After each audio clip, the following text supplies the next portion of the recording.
Gastos além do planejado, desperdício de material, imprevistos com mão de obra, atraso no cronograma.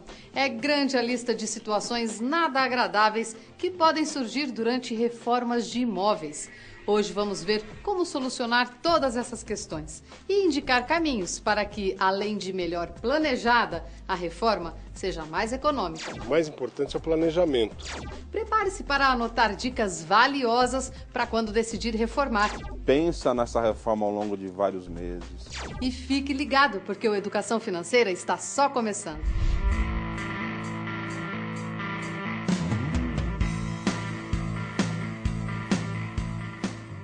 Pensar na reforma de um imóvel sempre desperta sentimentos contraditórios. A empolgação ao imaginar os resultados e o receio de pensar nas dificuldades que podem aparecer pelo caminho. Dor de cabeça, com certeza. Um transtorno. Vai quebrando uma coisa, vai descobrindo outros problemas que a casa tem. Enfim, e aí acaba sendo mais caro. O pedreiro fala assim, olha, eu faço em 10 dias, demora um mês. É um estresse, é um estresse. Muita paciência, como ter bastante paciência. Fizemos um orçamento direitinho, sem problema nenhum. Você planejando, você pode, de repente, tirar as coisas de dentro de casa, colocar em outro lugar. Resultado excelente, moro num lugar que eu planejei, que eu esperava morar. Enfim, a minha expectativa está bem atendida, com a reforma, pelo menos. Como em tudo na vida, imprevistos podem surgir, mas um bom planejamento e a contratação de profissionais especializados diminuem muito os riscos de problemas, quase sempre melhoram os resultados e trazem economia para o bolso. O primeiro passo do planejamento de uma reforma é um exercício de imaginação. Fazer uma lista de tudo o que se pretende e determinar quanto você quer ou pode gastar. O primeiro passo é um projeto muito bem definido e bem especificado, para que você possa usá-lo como base de todo o planejamento orçamentário. Reforma no Brasil tem uma tendência de ser meio autoconstrução. A pessoa vai lá, faz uma prestação no material de construção, contrata pessoas para ir, vai fazendo um pedacinho aqui, outro pedacinho ali, sem planejamento, sem uma visão de mais médio prazo para saber as fases da reforma. Até para a reforma ela tem que escolher, analisar e planejar os passos, montar um colchão de liquidez para ir comprando o que precisa e saber o seguinte, toda reforma, o orçamento inicial vai estar abaixo do orçamento real, pelo menos 30%, 40%, 50%. Daniel e Carol vivem a experiência da reforma. Há 2 anos eles compraram esta casa no bairro do Limão, em São Paulo, e no início deste ano começaram a reformá-la. Ela atendia todas as expectativas da gente, mas ela ainda não estava exatamente do jeito que a gente queria, então a gente resolveu mudar toda a casa. A gente está reformando a casa desde o começo do ano. Para viabilizar a obra, alguns financiamentos, ajuda da família e, principalmente, algumas mudanças de hábitos. A gente já deixa de sair para passear, em vez de tomar uma cerveja num bar, a gente compra a cerveja e leva para casa, chama os amigos e faz a pizza, coisa assim, dá uma apertada, né? Dá uma segurada nas compras. Tem que ter um sacrifício de ambas as partes, senão a gente não chega no nosso objetivo. Eu, particularmente, troquei o carro pela moto. Já foi uma super economia na minha vida. Ele já andava de moto, trocou a moto pela bicicleta. Nós nos planejamos para tentar não ficar muito no vermelho. Daniel, que é publicitário, resolveu literalmente colocar a mão na massa. Ele mesmo, com a ajuda de Carol, fez no computador o projeto da reforma da casa. Eu comecei a modelar, eu mesmo, junto com ela, o que a gente imaginava para nossa casa, né? Apresentamos para o empreiteiro e tá indo até agora assim.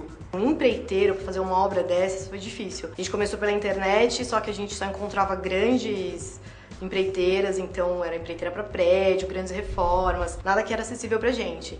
Então a gente começou a bater de porta em porta, perguntar, você conhece alguém, pros amigos, pro vizinho, você conhece alguém para indicar? E às vezes não dava certo. Aí, um dia, ele saindo do trabalho dele, viu que a casa do vizinho estava reformando, gostou, foi lá bater, nem conhecia ninguém, bateu, conheceu o empreiteiro e a gente deu a maior sorte. As compras sempre foram feitas pela gente, né? O empreiteiro passava uma lista de material e a gente ia fazer uma pesquisa de preço. Então a gente já localizou fornecedores pequenos, por exemplo, de material básico aqui na região, que não cobram frete, que são baratos. Conseguimos encontrar outras empresas dessas de materiais que têm um preço mais competitivo. Algumas coisas a gente já compra de imediato, porque já tem os fornecedores certos, né? Reformas maiores envolvem serviços e materiais diferentes.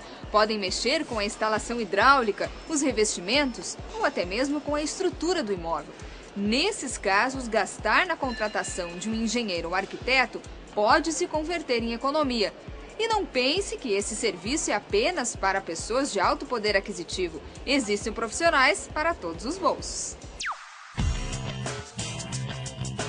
Eles cobram, em média, 5 a 25% do valor total da obra, mas trazendo soluções e evitando erros que impactam a obra. Podem economizar o tempo do dono do imóvel, diminuir o prazo para execução da reforma, além de gerar economias na compra de materiais e garantir qualidade no serviço. Tudo isso, com certeza, compensa o valor pago. A responsabilidade que o arquiteto assume faz com que aqueles recursos sejam alocados de uma forma correta. O resultado físico, pessoal, emocional e financeiro formem um resultado em que todos fiquem satisfeitos. Em uma pequena reforma ou conserto pontual, é comum contratarmos diretamente um pedreiro, eletricista ou um pintor. A maioria das pessoas acredita que fazer isso é muito mais barato do que contratar uma empresa especializada ou então um arquiteto. Mas sempre é preciso tomar alguns cuidados. Mesmo que o consumidor se utilize de um profissional da sua confiança, que ele já tenha se utilizado dos serviços, é muito importante que seja feito um contrato, pode ser até de forma simples, de próprio punho, onde as partes definem o que vai ser efetuado, qual o valor da mão de obra, quem vai fornecer os materiais, se realmente vão ser fornecidos pelo próprio consumidor ou pelo empreiteiro ou profissional que vai realizar o produto. Também é muito importante pensar como fica a vida da família enquanto a obra é executada. Às vezes, por exemplo, é preciso sair de casa. E essas adaptações não devem ser subestimadas, porque geram gastos com comida, transporte, além de tomar um tempo danado. Como a gente viu, as estratégias para planejamento financeiro da reforma podem ser bem diferentes. No próximo bloco, outras dicas importantes na hora da execução da obra. Até já!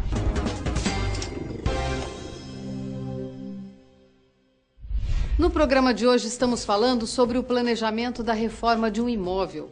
Feito o orçamento, a execução da obra exige todo o cuidado do mundo. Basicamente, porque ninguém quer correr o risco de ver o dinheiro escorrer pelo ralo. Sempre é importante que no contrato faça menção a características da obra, que tipo de material vai ser empregado, caso haja a opção do consumidor de que o empreiteiro profissional forneça os produtos. E é muito importante a fixação de prazos, que seja fixado um prazo inicial, um prazo final, para que o não cumprimento da oferta possa ser cobrado por parte do consumidor. O que é necessário para iniciar as obras, contratar um profissional habilitado realmente para assinar os documentos, acompanhar, verificar, por exemplo, junto ao CREA se o arquiteto contratado está devidamente registrado e constar de todos os documentos os dados, como o nome completo, o registro junto ao conselho específico do profissional, onde ele pode ser encontrado, o endereço, o telefone. A economista Neuza também optou pela reforma de um flat na Vila Olímpia, em São Paulo. Ela decidiu pela compra de um imóvel mais antigo e de menor valor, já pensando nos gastos com a reforma. A obra terminou há alguns meses e o resultado não poderia ser melhor. Isso aqui é um cantinho que eu coloco as lembrancinhas de viagem, quadros. A cozinha era fechada, eu abri, fiz uma cozinha americana. Aqui era um guarda-roupa, abri para virar um closet. Eu abro o guarda-roupa, sai uma cama. Eu tinha um valor guardado, né? Então eu peguei parte para comprar um apartamento que não estava em boas condições, né? Mesmo porque ele teve um preço menor do que tem aí no mercado. e peguei outra parte para fazer a reforma. Praticamente eu aloquei, né? Tirei dos meus investimentos e investi no apartamento. Neuza não pensou duas vezes na hora de contratar um arquiteto. Uma experiência desagradável com a reforma de um outro apartamento no passado a fez entender a importância desse profissional. Eu tive um flat, né, menor, bem menor que esse. Eu fiz sozinha, né, a reforma. Contratei um pedreiro e ele foi fazendo a reforma. Me deu muita dor de cabeça. Então foi uma experiência que eu realmente não quero ter mais. Então a partir daí tomei a decisão que nada eu iria fazer sem acompanhamento de um profissional, no caso um arquiteto. Vale muito a pena, viu? Muito. Não tem dor de cabeça, ele tem um leque de opções de lojas de materiais de construção, ele sabe o que tem a qualidade dos produtos. Eu acho que todo mundo deve contratar um arquiteto, sim. Procura alguém qualificado, vai fazendo com mais cuidado, faça em fases, compre os equipamentos necessários, mas pensa nessa reforma ao longo de vários meses. Faça com planejamento. Afinal, o planejamento ele entra não só na reforma, na hora que você planeja ter filhos, na hora que você planeja fazer sua pós-graduação, na hora que você planeja trocar de carro. Toda escolha envolve muita informação e muito planejamento. Hoje falamos sobre o planejamento financeiro para a reforma de um imóvel. Nessas situações que representam um gasto extra, precisamos cuidar bem do orçamento e, melhor ainda, de todo o consumo de materiais e serviços. Afinal, reformas devem ser feitas para durar, agradar e melhorar a qualidade de vida em casa. Sempre que quiser, mande suas dúvidas, sugestões e histórias para a gente. O e-mail é contato@tvf.com.br. E conte sempre com o nosso site para aprimorar seus conhecimentos sobre finanças. A gente fica por aqui. Um forte abraço e até o próximo Educação Financeira.